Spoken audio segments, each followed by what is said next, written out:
Well, it's a pleasure to be here, and also a pleasure to talk about my favorite subject, happiness. And as you see, I'm a hardcore empiricist. And what I'd like to talk about is, well, the pursuit of happiness, but not just the pursuit, but the scientific-based pursuit. And then the first question is, why should we pursue happiness at all? And next question, can we do that in a scientific way? Can we know happiness? Can we define it? Can we measure it? And can we identify its causes? And the answer is yes. And then I go on to the state of knowledge about happiness. First, what we would like to know if we want to pursue happiness in a scientific way. Then what we do know. And then finally, what we don't know yet, but what we can get to know. Well, first, why pursue happiness? Well, actually, the pursuit of happiness is a fruit of the Enlightenment. The 17th century, then came the idea that happiness is possible, that happiness is desirable, and that we can reach happiness with the use of reason. To go deeper, the idea that happiness is possible was not really known in the Middle Ages. In the Middle Ages, the idea was rather that happiness on earth was not possible and that we can only reach happiness after life in heaven.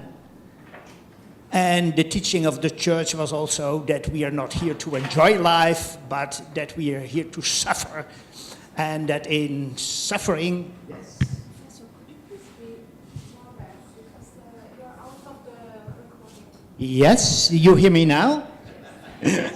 Okay, so the church teaches that life was not for happiness, but life was for suffering, and then you could clean the sins from your soul. And not only was the message of the Enlightenment that happiness is possible, but also that happiness is desirable. And even the position was taken that happiness is morally desirable, and that actually all good and bad should be judged by the consequences on happiness. And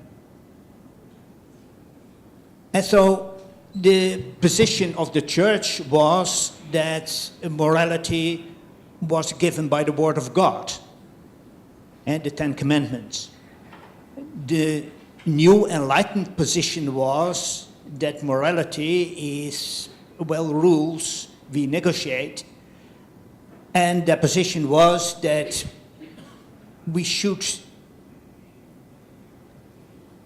take things as morally good if they contribute to greater happiness of a greater number of people. And that is known as utilitarianism. You could also call it moral happyism.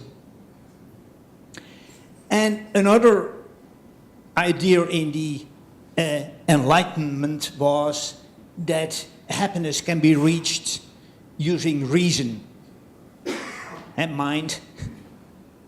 They emphasized reason because the church emphasized belief.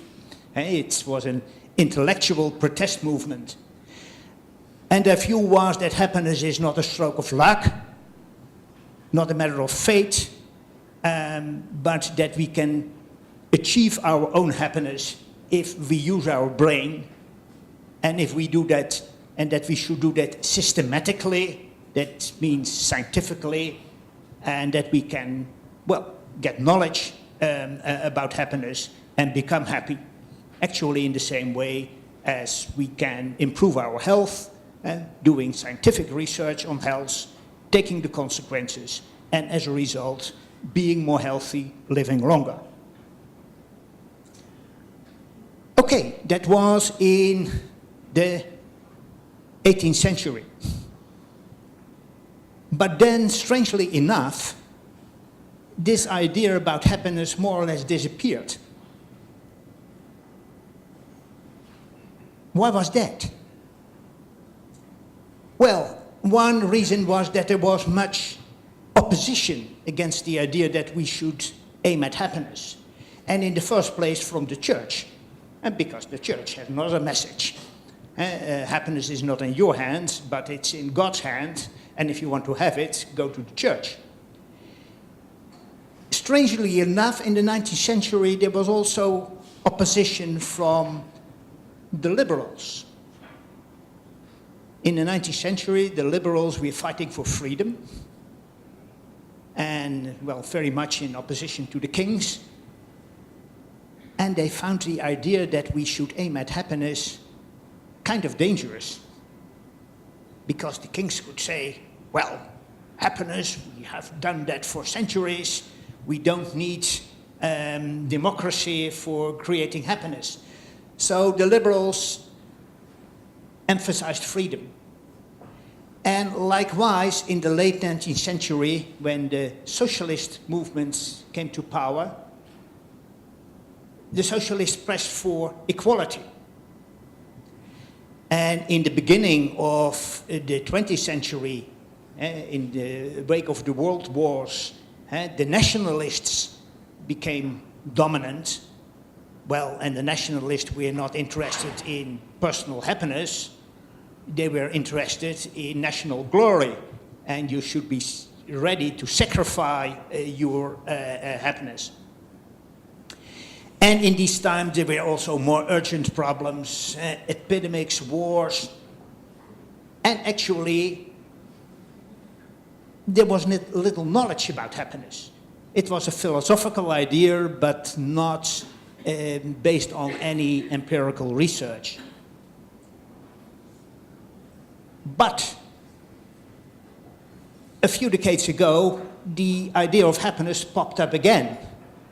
And that's one of the reasons why we're talking about happiness now. And why is that?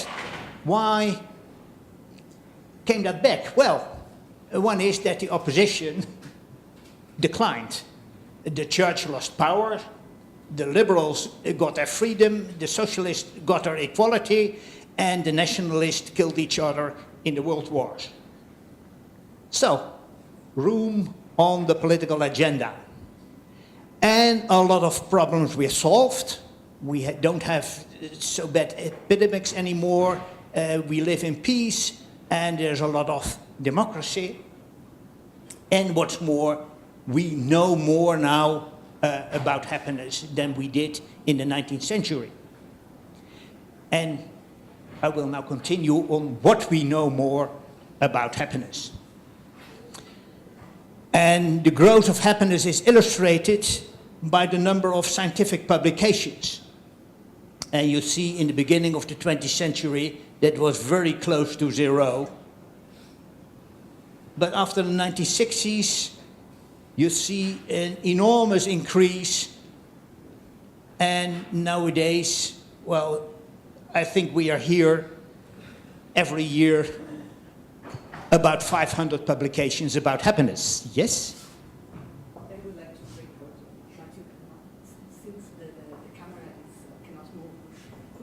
Go. Yes? Sorry. Yeah, here? Yes. Okay. Okay. Okay, I'll do it this way. Yes, for your happiness, yeah. Okay. So the call is for a scientific base for the pursuit of happiness. Well, can we know happiness? Can we define? Can we measure? And can we identify its causes? Well, the first thing is the most difficult. Can we define happiness? Happiness, the word is pretty broad and actually covers all qualities of life. But the problem is that there's so many qualities of life which have all been called happiness. And you can't generalize over all these qualities. So we must identify one that we can research. And in talking about quality of life, you can talk about the chances for a good life and about the outcomes of life. And that's not the same. And you can be raised in a loving family, good chances, but end up with a drugs problem, bad outcomes. And there are also qualities in your environment, and there is qualities in yourself. Well, that gives 4 qualities of life which have all been called happiness. Oops. The chances for a good life in your environment, that is the livability of your environment. And say the most livable is heaven, the worst livable is hell. The chances for a good life in yourself, that is your life ability. And that's not the same as livability. And some people are so able that they can even maintain in badly livable circumstances, as we know of survivors of concentration camps. And we also know that there are people who are so neurotic that even in heaven they would have trouble. And so these are certainly not the same. And if we look at the outcomes of life, you can judge the quality of your life to the extent that it does something good for the environment, that is the usefulness of your life, which is not the same as your satisfaction with life. And you can have a very useful life, as academics, writing many books, at the cost of our satisfaction with life. Well, when I speak about happiness, then I aim at happiness in the sense of satisfaction. This begs the next question: what precisely is satisfaction?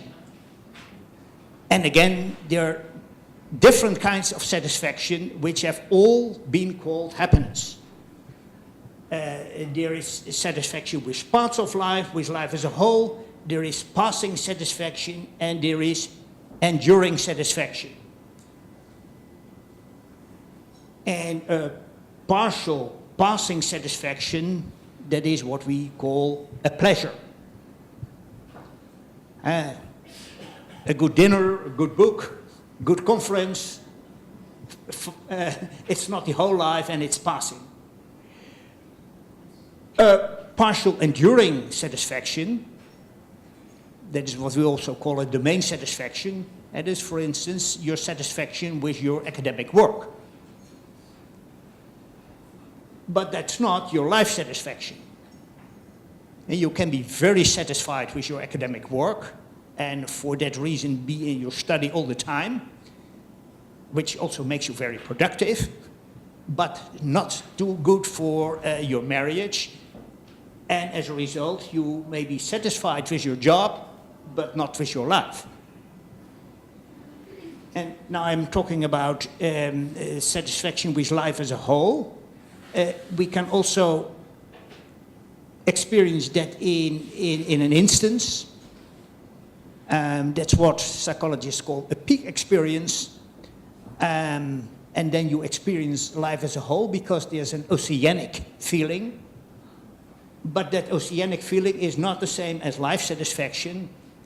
And actually there's some research suggesting that people who often have peak experiences are not the ones who enjoy their life most. And possibly because they're not too satisfied with their life, they're more open to peak experiences and even inclined to take pills for that. When I speak about happiness, I mean happiness in the sense of life satisfaction. And if we go back to the enlightened thinkers who emphasized that we should go for the greater happiness of the greater number, and particularly Jeremy Bentham, he meant sort of happiness in the sense of life satisfaction. And 200 years ago, he called it the sum of pleasures and pains. Okay, next question. Can that kind of happiness be measured? And the answer is yes. Because if you define happiness as life satisfaction, it's something we have in mind, and things we have in mind we can measure by asking questions, such as this question: taking all together, how satisfied or dissatisfied are you with your life as a whole these days? If you're very satisfied, you say 10. If you're totally dissatisfied, you say 1. A very simple question, a very clear question, and because it's so simple and clear, it can be used in large-scale population surveys, and actually this question has already been answered by several millions of people. Well, if we can measure happiness in this sense, can we identify its causes? Yes, we can. And actually, we can study life satisfaction in much the same way as we study health. We can compare across people who are more or less happy. We can compare over time whether people get more or less happy, and we can also see whether interventions make them more or less happy, and we can even do that experimentally, giving some people a positive psychology intervention, other people not, waiting a year and looking who's got happier. Okay, so we can get knowledge about happiness. Then the question is, if we want to get knowledge about happiness for getting happier, then we need knowledge that helps us to make choices. And just like in the case of health, why do we do nutrition research? Well, because we want to follow a healthy diet. And in the same way, why do we do happiness research? Well, to help us find the way to happiness. Okay, in that context, what should we know? And then next, what do we know? And what don't we know yet, but can we get to know? That is the 3 questions I address in this talk. And I do that at 3 levels. At the micro levels of individuals, and what should you as a person want to know to get happier, but also at the level of organizations, and what should managers know to advance happiness in their school, in their nursing home, in their factory. And lastly, at the macro level of nations, what should governments know if they want to create greater happiness for a greater number of citizens? First, what should we know? Well, the first thing to know, if you want, if you consider, can I get happier? Is that possible?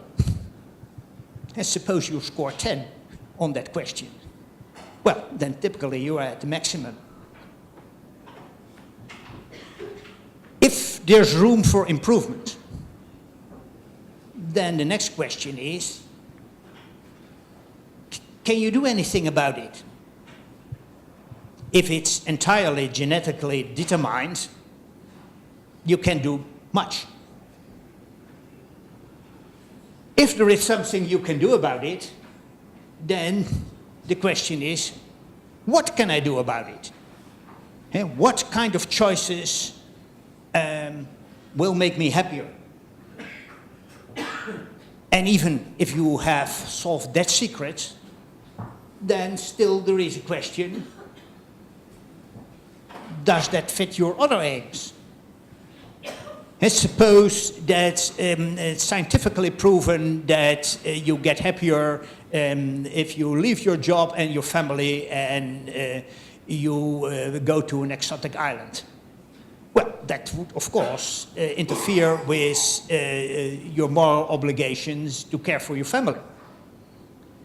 And so, knowing how you can get happier, well, that's only part of the question. It's also the question, how does it fit with other things? And other things you want and other moral obligations.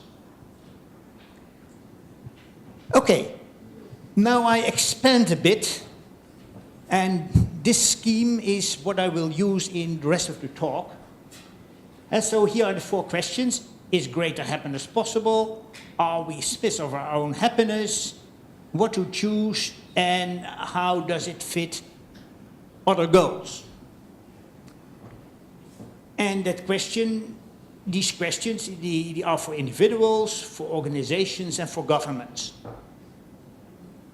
And, well, if you wonder, can I get happier?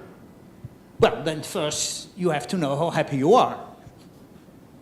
And the next step is that you compare with other people to see if greater happiness is possible. And that is for you, but also, well, say that the Danish government goes for greater happiness.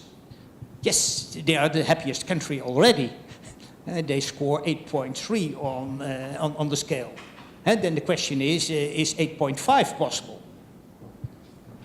Well, it's no great question in Italy, because the average is, from the top of my head, 6.8, so there is a way to go. The next question is, yeah, well, what can we do about it? How much is a matter of genes? How much is a matter of blind luck? And how much a matter of choice? And, well, if there is a matter of choice, then the next question is, well, in what conditions, what kind of livability is best? What capabilities, what life abilities should be strengthened? And in what activities should you engage? And if you look at the fit with other goals, well, one question is the means to happiness. Let's say if scientific studies proved that you can be happy if you get very rich, well, how well does the pursuit of money fit with your ideals about a sustainable society? And another question is, what does happiness itself? If you get happier, will you be the same nice person you were before? Or will happiness make you egoistic? Well, these are the questions. And, well, this is what we should know. And now what we do know, and what I present you now is the big picture, which I derive from the World Database of Happiness. In the World Database of Happiness, that is a findings archive. And most of the findings we have on scientific research using acceptable measures of happiness are in this archive. And I use this archive to answer these questions, what we know. And this is an overview of what we do know. The darker the box, the more we know. And you see there's a lot of blank boxes and gray boxes, which means, and the gray boxes mean that we know a bit, but not very much. And you can see an instance that, well, the best we know is how happy we are. What I will do now is go in more detail and tell you why some of the boxes are dark and why some of the boxes are gray. And I begin with persons. Yeah? What do we know of what you should know to get happier? And then we are so here in this quadrant. Well, the first question is, how happy are you? And you want to know that to see the distance from the possible. Well, what we do know is how happiness is distributed in society. I have here a distribution on the question I showed you, the question on life satisfaction, and this is Spain, because yesterday I couldn't find my slide from Italy. But, well, the Spanish are slightly happier than the Italians, but the distribution is the same. Well, then you see that in Spain, 10 is possible. About, say, 12% of people in Spain judge their life with 10. And even more with 9 and 8. And there are also very unhappy people in Spain. But for most people in Spain, this is an encouraging message. At least in Spain, you can be very happy. Next question is, does that also apply for equally well for males and females? How does it apply for adolescents? How does it apply for people with a mental disorder? And that is the question, how far from possible, because the map of how happy could people like you be in Italy, that question is not very well answered yet. Still, it's not difficult to do. If we say, well, you're all psychologists, what is the average of psychologists? Could be that psychologists in negative selection, that unhappy people are more likely to study psychology, and say that the average is 7 among psychologists. Well, if you score 6, then at least it means that as a psychologist you could gain 1 point more. If you score 9 already, then probably you are at the maximum. And so it's possible to have an empirically based estimate of the chance of getting happier. Well, are you dismissive of your own happiness? Suppose average happiness in a psychologist in Italy is 7, you score 6. What is the chance that you take that extra point? Well, some people say that happiness is entirely genetic, and they're wrong. There is a strong genetic component, and we know from twin research that it's about 30%. At least 30% in developed nations like Italy. Which means that there should be some rule. Is happiness a matter of luck, of things that just happen to you? Yes, to some extent. And there is a very good study in Australia, which a follow-up study, which followed what happened to people and how that affected their happiness. People who got in jail, who lost their job, or who had a job, or made an exam, married, all these life events. And at first sight, that makes a big difference, about 40%. But the things that happen to you are partly an effect of your personality. And so neurotic people have more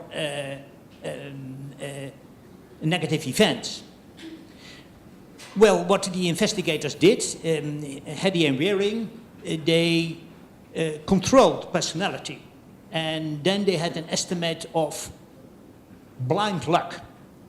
And in Australia, that was about 15%. 15.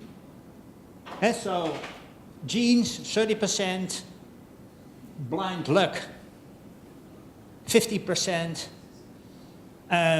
well, together 45%, which you don't have in your own hands, but there is a good margin which is likely to be a matter of choice. Okay. Then, what to choose? What conditions should you aim at in your life? And what capabilities should you develop? Here I have an example, more details, about the research we have about conditions in family life you could pursue. And, well, we are all born in a family. And one of the questions when we mature is, do we also raise a family? And the first question is, should I live together or remain single? Well, if we look at the data, then we see that people who live together are much happier than the ones who are single. But that is partly a selection, and if you do regressions, you see that there's still an advantage, but not so big. And the proof of the pudding is, of course, longitudinal. And what happens to people when they find a living partner, and what happens if the relationship breaks up. And that's not too many studies, but typically they show that, yes, if you start living together, you get happier, at least on average, and if things break up, you get less happy. That's an average. But you would like to know how it works out for people like you, with your education and your personality. And here the data falls short. But we do know that living together is slightly more profitable for men than for women. But we do not really know what kind of personality types make it more or less advisable to live together or to live alone. But still, this is a subject which is pretty well researched, because all the columns are, have a color. Here's an example of a subject which is not very well researched. Well, everybody who has a romantic relationship sometimes has the idea that it would be nice to have another one, the partner not knowing. And, well, will that make you happier? Well, at least in the short run, yes, there's one study. But unfortunately, there's no follow-up here. And, well, we know from personal experience that there will probably be a negative sign here. Divorce. Typically, research shows that divorced people are less happy. And even if you control for side effects such as lower income. But if you look at the follow-up data, we see quite some diversity. And so not everybody gets less happy after divorce. It's not so clear yet what kind of people actually get happier in the long run after divorce. But what we do know is that remarriage is typically adds to your happiness. So this is, well, pretty clear picture, positive. Okay, now you have decided to live together, and then the next big decision comes, having kids or not. Will that make you happier? Well, you can ask your mother, Mother, would I be happier if I had children? And mother says yes. You were a lovable baby and mother wants to be a grandmother. And at first sight, scientific research seems to support your mother's view because people who have children tend to be happier. Yes, but people who have children are mostly married. And if you take that into account, then the picture becomes less clear. And even people who decide to have children are typically a selection. Happier people more often decide to have children than unhappy people do. And so the question is, what happens to these happy people who decide to have children? And the answer is slightly negative. There's good studies following over time. And so first you are single, you meet a fiancé, you marry, you get pregnant, the angels sing, oops. And after a while, here they leave home, and then you're... And in this case, we have also some information about specific types. Because the drop in happiness after having a child is not the same for everybody. There are women who make a severe drop, 1 or 2 points. But there are also women who actually get slightly happier. Who are they? Well, first of all, we see the greatest drop among highly educated women. Too bad. And what we also see is that there is a difference in personality. The ones, and particularly the women, because the effect of having children on happiness is strongest among women.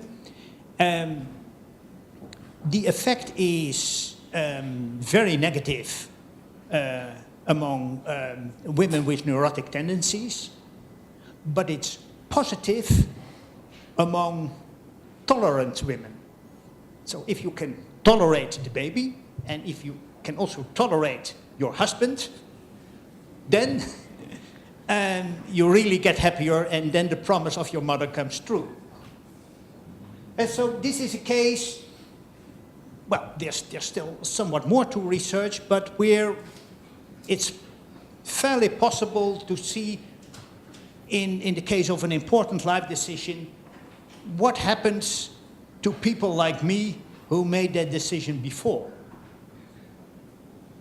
And that's also in the case of how many children, well, actually there are no clear data on that. So you could say, well, once you have decided to have a child, you can as well have 2 or 3. And another example, but now an example of failing research, that is decisions on consumption. Well, in your life you work to get money, and you want to have money to buy things. What things should you buy to get happier?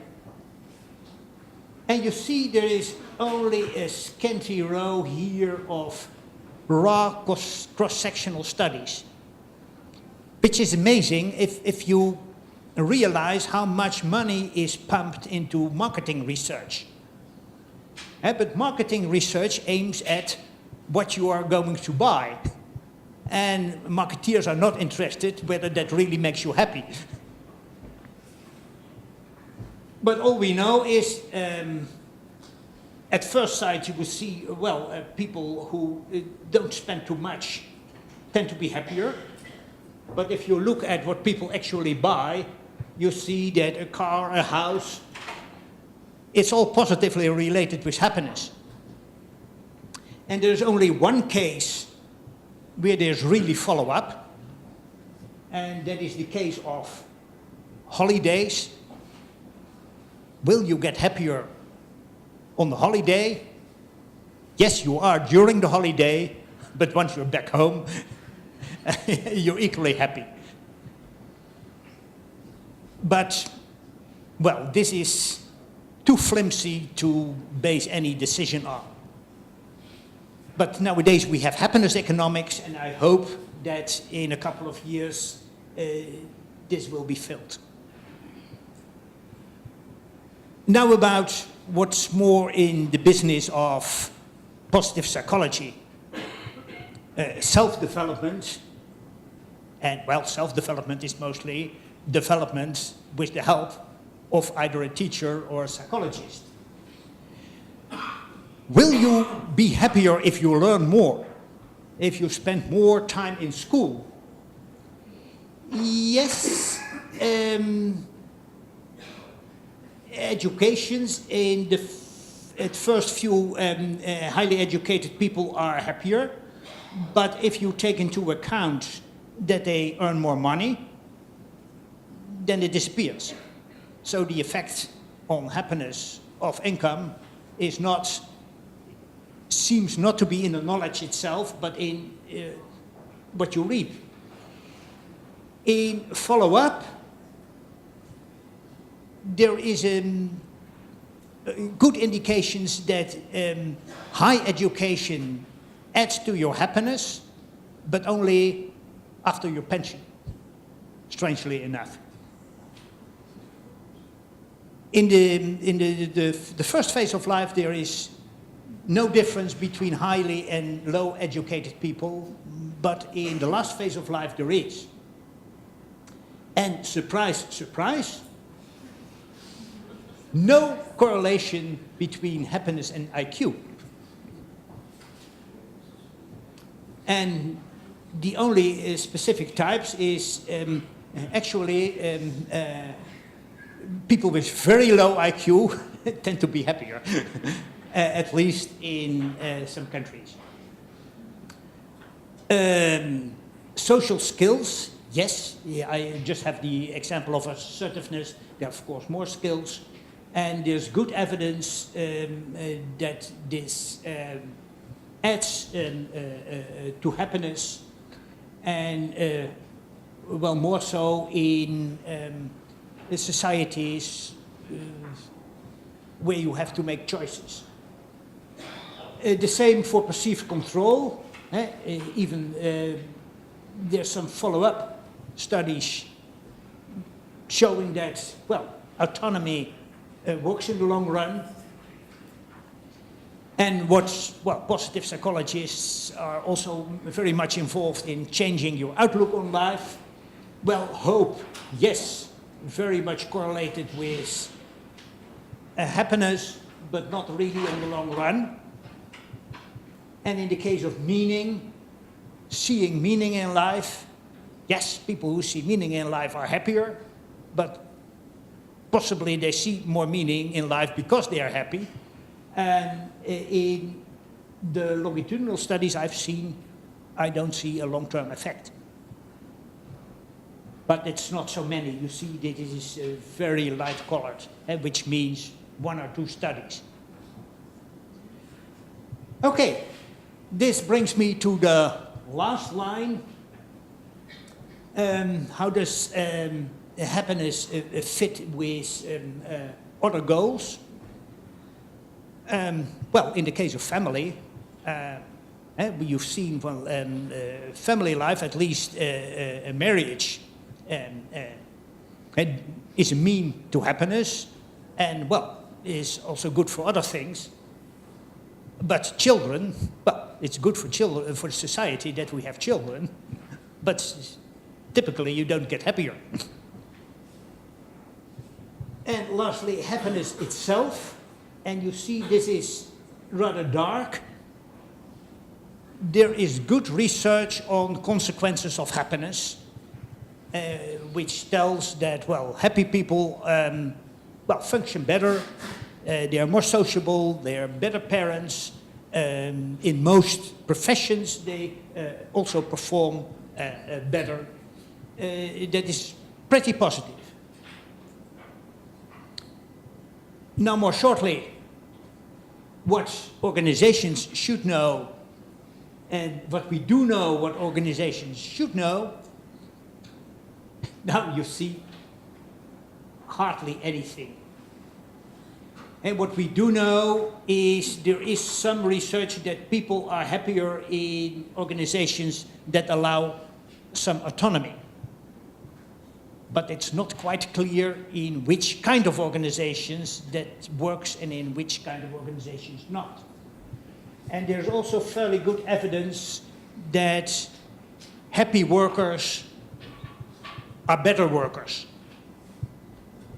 But again, it's not quite clear whether that applies for all organizations and for all occupations. Then the last column, and what do we know of what governments should know if they want to create greater happiness for a greater number of citizens? Well, how happy are the citizens? That's the first thing governments should know. Well, for instance, here we have the case of South Africa. And here we have the case of Italy. And, well, we see that happiness has actually grown in Italy. And so it's not that Italian unhappiness is a matter of fixed culture or of Italian genes. No, Italy has made a remarkable raise in happiness, but here it dropped. And where starts the Berlusconi government? And, well, hope it will rise again. But here you have the map of happiness in the world, and the lighter the color, the lower the happiness. Here's the world champion, that's Denmark. Well, here is Italy. Well, it's about 2 points difference. Actually more, 2.5. The Danes score 8.3. The Italians 6.8. Well, what is possible in Denmark should also be possible in Italy. Actually, Italy has big advantages. At least the weather is better there than in Denmark. And so these data show that, at least in most countries of the world, particularly in unhappy Africa, that great advance in happiness is possible. And interestingly, if you look at the time trend, that even in the happiest country of the world, Denmark, you see they scored about 7.8 in the 1970s. And you see the Danes got slightly happier over time. In 30 years, happiness increased by half a point. Well, that means that if even the happiest country can get happier, well, then it's a clear case for Italy and actually for all other countries in the world. So greater happiness is possible. Still, you could wonder, is the happiness of the Danes a matter of genes? Are there more happy genes in the Danish population than there are in the Italian population? We hardly know, but there is some research going on. But what we do know means that the genetic effect will be small at best. At best, some 10% of the difference. We do know that national happiness is partly a result of things that happens, wars. And why are people so unhappy in Iraq? Yes, because of the civil war. But we also know that happiness depends very much on things that government can control. Freedom, democracy,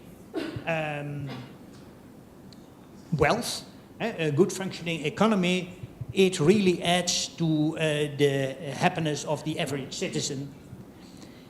And actually, most governments already focus very much on these things that add to happiness. And so we know that you should emphasize freedom and democracy. And if you want to emphasize freedom, well, then you have to learn people to take control over their own fate. And actually, in most school systems, there is an emphasis on autonomy training. Not equally much in all countries, and typically in the countries where in the education, even in the elementary education, there's more emphasis on personal autonomy. In these countries, people are also happier. Well, I skipped that, and lastly, does the pursuit of happiness at the national level, does that fit with other goals of government? And that is typically the case. Governments focus on economic growth, and that adds to happiness. And typically they also focus on peace, at least most governments do, and peace also adds to happiness. And so there is synergy between the means to greater happiness and the other goals of government. And if people are happy in a country, suppose if all Italians were 2 points happier than they are now, then probably their political behavior would be more responsible. There would be more informed voters. They would be less inclined to choose the extremes, and they would also pay their taxes more. And research has shown that happy people are typically better citizens, both politically and financially. And so that really fits the other goals of government. Okay, that is a short overview of what we do know. Well, what we don't know, Here you have the picture again. Here the blank spots. And none of these quadrants is black. So there is still a lot to go, but particularly in organizations. This is really the field of which we know little. There is, of course, a lot of research on job satisfaction and on work involvement, but not on happiness. Okay, so there are blanks. And these should be filled doing research. And that begs the last question: what can you do? And what can positive psychologists add to the knowledge about determinants of happiness? Well, I think in using this scheme, this is actually where positive psychologists typically work. And most of are involved in training, in strengthening individual capabilities, and in life coaching. And quite a lot of positive psychologists work in organizations where they're also involved in training and coaching. And here are indeed blank spots. And how should they act? Well, and to be honest,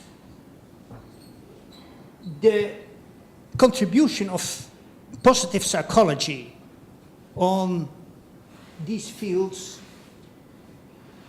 of research on happiness is not strong. And it's a disappointment.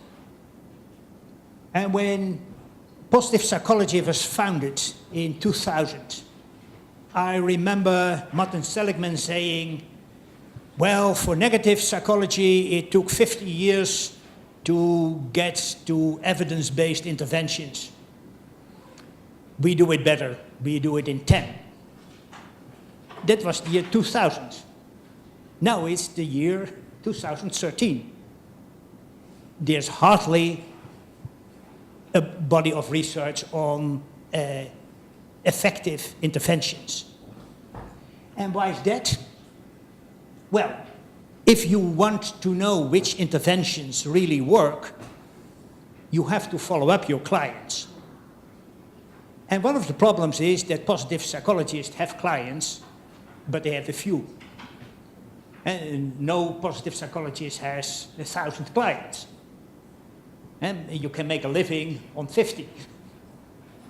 And positive psychology is typically the field of small entrepreneurs. And yes, there have been studies done on the follow-up of 50 clients, and then typically you don't find a significant effect. Why not? Well, 50 is not enough. And the other thing is that what you add to happiness is mostly small.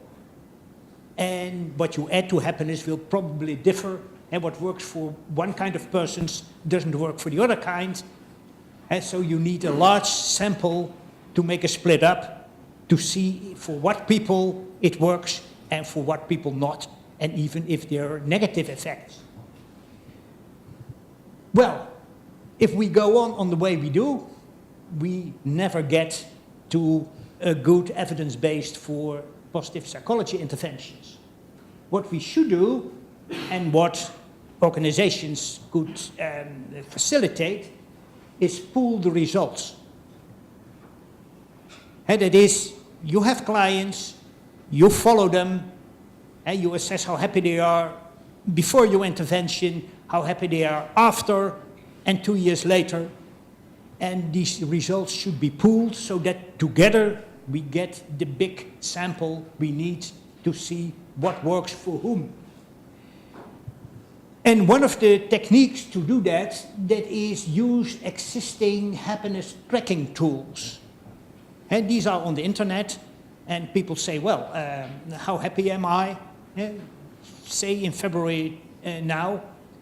Well, then they have the intervention, or there is an intervention in the organization, and they record their happiness also in September this year, and in February next year, and in February in the year 2015.